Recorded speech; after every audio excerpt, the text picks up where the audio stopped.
What's up, Bills Mafia? The behind the scenes at the Buffalo Bills are heating up like never before. The tension is rising, and the flames of anticipation are burning brighter than ever in Buffalo. But before we dive into all the drama, do this real quick. Smash that like button if you, just like me, believe the Bills have everything it takes to win the next Super Bowl. For real, I'm feeling crazy confident. Let's get it! It's April 2025, and while the rest of the AFC East seems to be clinging to hope, there's only one team with a real target on its back, the Buffalo Bills. 5 consecutive division titles, a franchise quarterback, a steady coaching staff. But with the NFL draft just around the corner and a division desperate to shake the power structure, there's a quiet storm brewing. And here's the truth. If you're not paying attention to how the Dolphins, Jets, and Patriots are reloading, you could miss the signs of a division on the brink of transformation. Or maybe, just maybe, you'll see exactly why this Buffalo Bills dynasty isn't going anywhere. Let's dig in. Miami is first on the radar,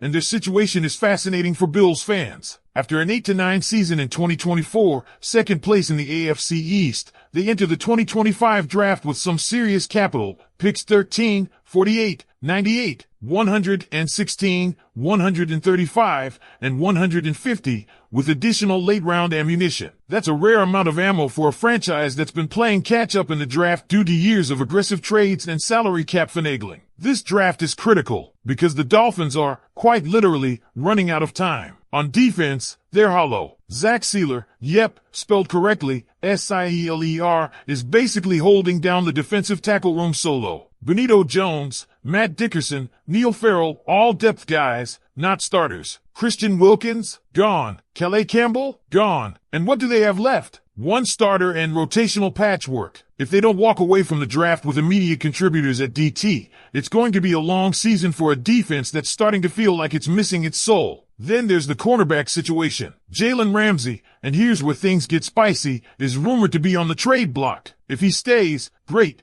but he hasn't looked like the player he used to be, and the team's already moved on from Kendall Fuller. That leaves Kader Kohou, Cam Smith, who hasn't been healthy or productive, and Storm Duck. Yeah, Storm Duck. That's your potential starting trio if Ramsey leaves. Bills fans, that should sound like music to your ears. Safety is another glaring issue. They brought in Ashton Davis and Ifeatu Melifonwu in free agency. Both are low-cost, high-risk ads. Davis couldn't even hold a starting job on the Jets, and Melifonwu's never been healthy long enough to prove anything. If the Dolphins go into the season with these two as their back-end starters, Stefon Diggs, Khalil Shakir now, might have a field day. Offensively, things are complicated. The line looks better on paper than in years past, but still shaky. Patrick Paul is projected to replace the retired Terron Armstead at left tackle. Austin Jackson returns on the right side. Aaron Brewer at center is a great fit for Mike McDaniel's outside zone scheme, but the guards? Liam Eichenberg and potentially Larry Borom. That's a liability waiting to happen. If Miami doesn't hit on an interior lineman in the draft,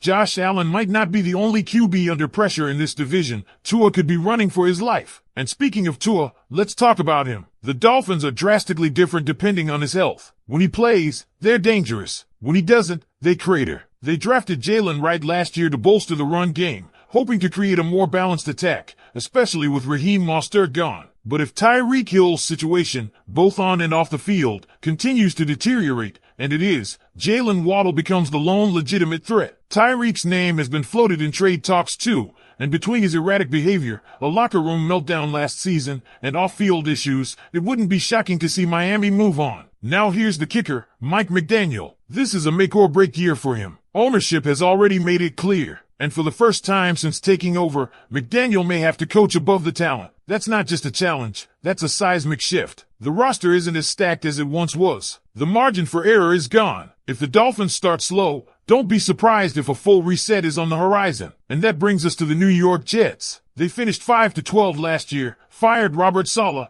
and are hitting the reset button hard. Aaron Glenn is now the head coach. Yes, that Aaron Glenn, and he brought Steve Wilks with him as defensive coordinator. Stylistically, that's a weird combo. Glenn is all about man coverage and blitz-heavy looks. Wilks leans zone and patience. How that marriage works is anyone's guess. But one thing's for sure, the Jets are tired of being the AFC East punching bag. Justin Fields is the new QB in town. And look, whether you're a believer or not, this is his chance. It's a 2-year deal. It's not a small commitment, but it's not a franchise-defining one either. If he pans out, the Jets might finally have their guy. If not, they have draft capital and could make another move next year. But for now, the focus is on giving Fields a real shot, and that means protecting him. Olu Fashanu, their first rounder from last year, will man one tackle spot, but the other is up in the air. Carter Warren, Chukwuma Okorafor, nodded. The Jets need a starting tackle, bad. And outside of Garrett Wilson, their passing game is barren. Alan Lazard, Josh Reynolds, not scaring anyone. If the Jets don't add two legitimate weapons in this draft,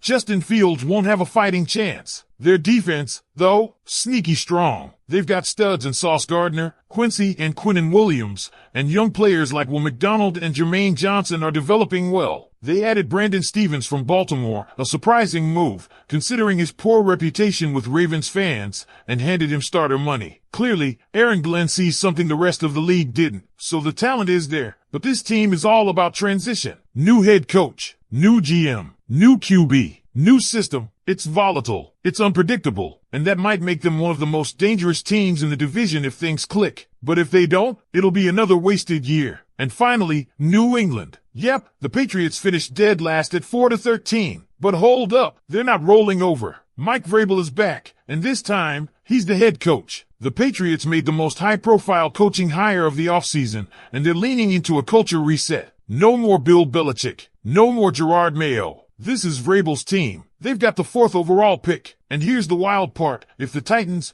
Browns, or Giants take QBs ahead of them, the Pats could walk away with either Travis Hunter or Abdul Carter without even having to trade up. That's draft robbery. That's franchise-changing potential. And yeah, it stings that they lost the number 1 pick by beating Buffalo in Week 18 last year. But karma might still come back in their favor. They've spent huge money this offseason. Massive contracts to Carlton Davis, Harold Landry, Robert Spillane, Garrett Bradbury, and yes, they signed Stefon Diggs. But before Bills fans get too heated, let's be honest. Diggs is 32, coming off an ACL tear. His vertical game fell off hard in Buffalo last season, and in Houston he averaged under 9 yards per target. He's not the WR1 he used to be. So while the move makes headlines, it's not a reason for Bills Mafia to panic. They still need a WR. They still need a left tackle. Morgan Moses is holding it down on the right, but left tackle is a disaster zone. And defensively, they're solid but need another edge rusher opposite Harold Landry. Christian Barmore is a rising star, assuming health issues stay behind him. And that secondary? Christian Gonzalez, Carlton Davis, Jabril Peppers, Marcus Jones, and Kyle Duggar, legit. But the name to watch is Drake May, rookie QB. Took a beating behind a bad O-line. Still flashed, still competed, still impressed. If he takes the next step, and Josh McDaniels can elevate this offense, the Patriots could go from joke to threat in 1 year. It's not likely, but it's possible. So here we are, 3 teams chasing, 1 team defending. Bills Mafia, I want to hear from you. Are you worried about any of these teams? Do you see a real threat in Miami?